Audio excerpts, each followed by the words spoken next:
Shalom Bapak Ibu dan Saudara-saudari yang terkasih. Kita berjumpa kembali di Renungan Harian HKBP Resort Cimahi. Sebelum kita mendengarkan firman Tuhan, mari kita bersatu di dalam doa.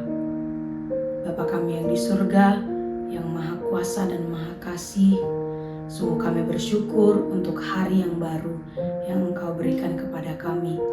Tuhan, kami ingin memulai hari kami dengan mendengarkan firman-Mu. Biarlah kiranya hati dan pikiran kami dikuasai oleh firman-Mu.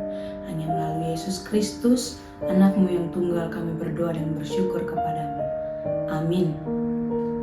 Bapak, Ibu, dan saudara-saudari yang terkasih, coba kita bayangkan seorang penulis yang menghabiskan waktunya bertahun-tahun menulis sebuah buku. Ratusan halaman, ribuan kata, dia sudah membahas hampir semua hal, mulai dari kekayaan, kesenangan, tentang kerja keras, tentang kebijaksanaan, bahkan tentang kesia-siaan hidup ini. Dan sekarang dia tiba di halaman terakhir dari bukunya. Dia harus menuliskan satu kalimat penutup, satu kesimpulan yang akan merangkum semuanya. Inilah yang menjadi ayat harian bagi kita hari ini. Kitab Pengkhotbah setelah 12 pasal mengupas hidup dari segala sudut, setelah mengatakan bahwa segala sesuatu adalah sia-sia berkali-kali, akhirnya sampai di titik ini. Kalimat penutup, kesimpulannya. Pengkhotbah 12 ayat 13-14 berbunyi demikian. Akhir kata dari segala yang didengar ialah, takutlah akan Allah dan berpeganglah pada perintah-perintahnya, karena ini adalah kewajiban setiap orang. Karena Allah akan membawa setiap perbuatan ke pengadilan yang berlaku atas segala sesuatu yang tersembunyi, entah itu baik, entah itu jahat. Demikian firman Tuhan. Bapak Ibu, ini bukan kalimat penutup yang biasa. Ini adalah jawaban atas pertanyaan yang sudah bergaung sepanjang kitab ini. Kalau semuanya sia-sia, lalu untuk apa kita hidup? Yang menarik, khotbah ini tidak menutup bukunya dengan mengatakan, maka kejarlah kekayaan lebih giat, atau maka carilah kesenangan yang lebih besar. Dia sudah mencoba semua itu, lalu dia katakan semuanya berlalu seperti angin. Kesimpulannya justru sederhana, dia katakan takutlah akan Tuhan dan berpeganglah pada perintahnya. Ini bukan tentang menambah satu lagi di daftar pencapaian hidup kita, tapi ini tentang arah hidup kita. Ini seperti kompas yang menunjukkan arah, yang membuat hidup kita jadi bermakna. Dan takut akan Allah di sini bukan berarti takut seperti mencekam, tapi takut seperti seorang anak kepada bapaknya.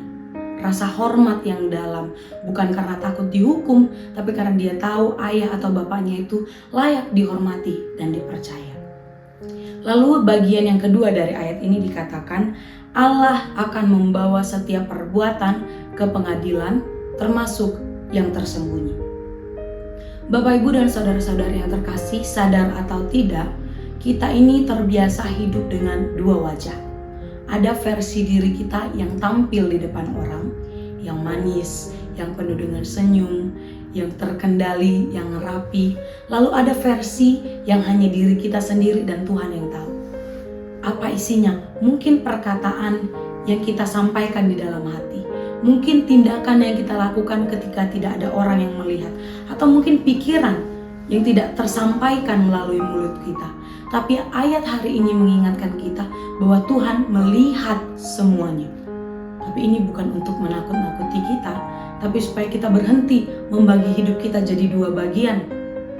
Bukan bagian yang dipertontonkan dan yang untuk diri kita sendiri, tapi hiduplah secara utuh di hadapan Allah. Tampilkan satu wajah di hadapan Allah. Lalu untuk apa itu semua? Penting sekali kita ketahui Bapak Ibu, supaya kita tidak salah paham. Ayat ini tidak sedang berkata taatlah maka kamu akan selamat. Seolah ketaatan kita itu seperti bayaran atau cicilan supaya kita bisa masuk surga. Tapi justru sebaliknya, kita taat, kita berpegang pada firman Tuhan karena kita sudah diselamatkan. Karena kita sudah merasakan kasih Allah. Sama seperti seorang anak yang taat kepada orang tuanya, bukan supaya disayangi, tapi karena dia sudah merasakan kasih sayang dari orang tuanya, maka dia taat.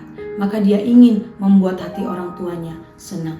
Maka harus kita ingat, takut akan Tuhan itu bukan beban yang harus kita pikul.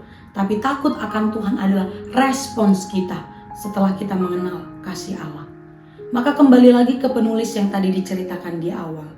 Dia harus coba segala sesuatu dulu, lalu kemudian dia menemukan di akhir bukunya bahwa arah hidup kita adalah takut akan Tuhan. Kita mungkin belum sampai di halaman terakhir.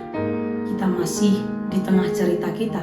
Tapi kita tidak harus sampai di halaman terakhir supaya kita tahu arah hidup kita.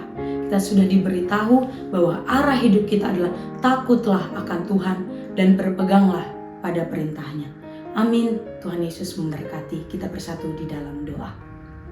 Ya Tuhan Allah Bapa kami, terima kasih atas firman-Mu yang mengingatkan kami bahwa arah hidup kami sebagai orang yang percaya adalah takut akan Engkau dan berpegang pada perintah-perintah-Mu. Maka Tuhan, mampukan kami, kuatkan kami untuk melakukannya di dalam kehidupan kami sehari-hari. Tuhan, segala kegiatan kami, aktivitas kami satu hari ini juga kami serahkan seluruhnya ke dalam tangan pengasihan-Mu. Biarlah semuanya berkenan di hadapan Tuhan dan Engkau yang melindunginya. Ya Tuhan, ampunkan juga kami dari segala dosa dan kesalahan kami agar kami layak di hadapan Tuhan. Hanya melalui Yesus Kristus, Juru Selamat kami yang